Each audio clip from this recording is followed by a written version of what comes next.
اور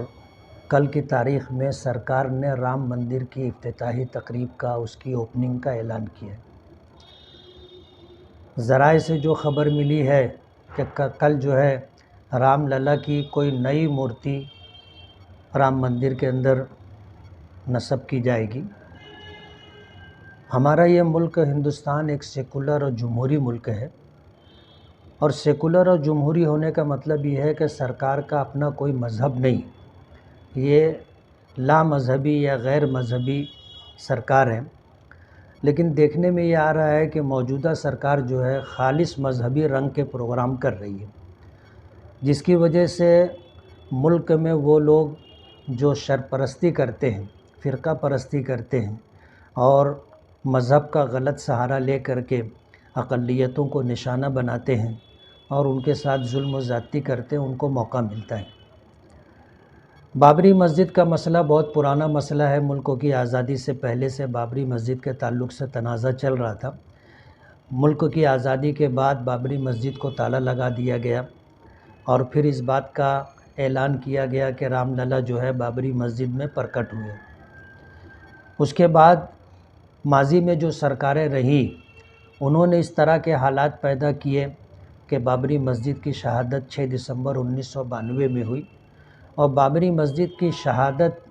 اس کو منہدم کرنا ہی رام مندر کی تعمیر کا پہلا قدم تھا جو اس وقت کی سرکار نے کیا تھا، اور ان کی بھی منشا تھی کہ رام مندر بنے،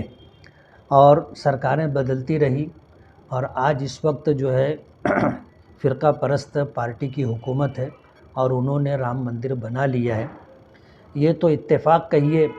کہ اس مسئلے کو لے کر کے ان کا آپس میں ہی بہت زیادہ اختلاف ہے کہ رام مندر کی تکمیل نہیں ہوئی ہے، کام مکمل نہیں ہوا ہے، اور اس کا ادگھاٹن کیا جا رہا ہے اور رام للا کی مورتی وہاں نصب کی جا رہی ہے۔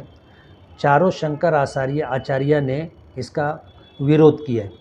ہمیں اس سے کوئی مطلب نہیں ہے، یہ ان کا مذہبی آپس کا معاملہ ہے، لیکن یہ کہ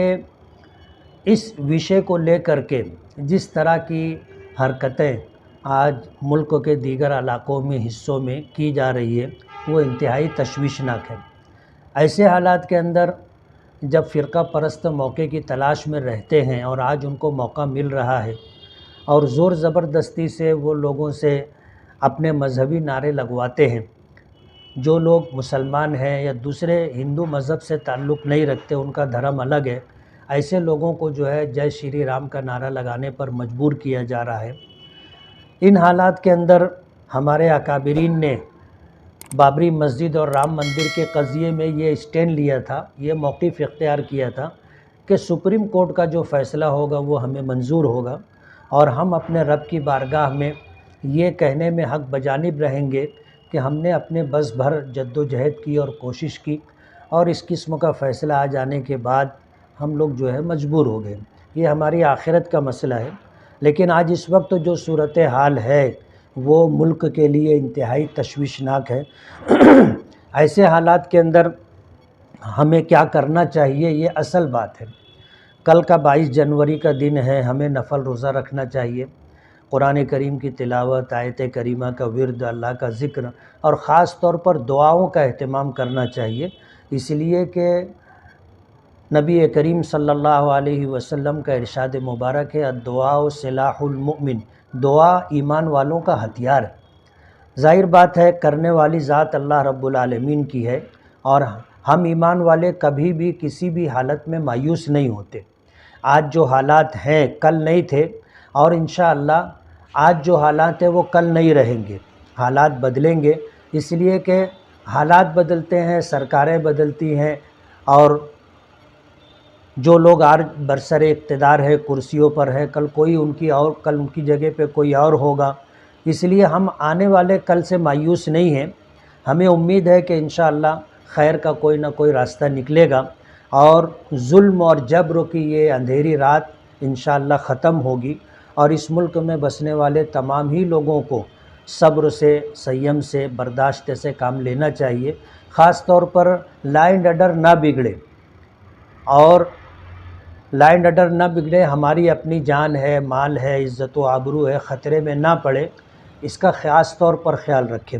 میں خاص طور پر اپیل کرنا چاہوں گا کہ ہمارے صوبہ مہاراشٹر کے اندر مراٹھا ریزرویشن کو لے کر کے حالات سنگین ہوتے جا رہے ہیں، اس لیے 26 جنوری تک ہم لوگ بلا ضرورت سفر بھی نہ کریں۔ خاص طور پر میں مالیگاؤں کے لوگوں سے کہنا چاہوں گا کہ ہم لوگ جو ہے اتوار کا دن ہو، جمعرات کا دن ہو، اپنے شہر سے نکل کر کے قریب کے دیہاتوں میں جاتے ہیں، بزرگان دین اولیاء کرام کے مزارات پر جاتے ہیں، اور وہاں جانے کے بعد کبھی کبھار حالات بھی بگڑتے ہیں۔ تو یہ حالات نہ بگڑیں، اس لیے ہم لوگ جو ہے بلا ضرورت اپنے شہر سے باہر نہ جائیں، بلا ضرورت سفر نہ کریں، اپنا اور اپنے گھر والوں کا خیال رکھیں، دعاؤں کا اہتمام کریں، انشاءاللہ خیر کی کوئی نہ کوئی راہ نکلے گی۔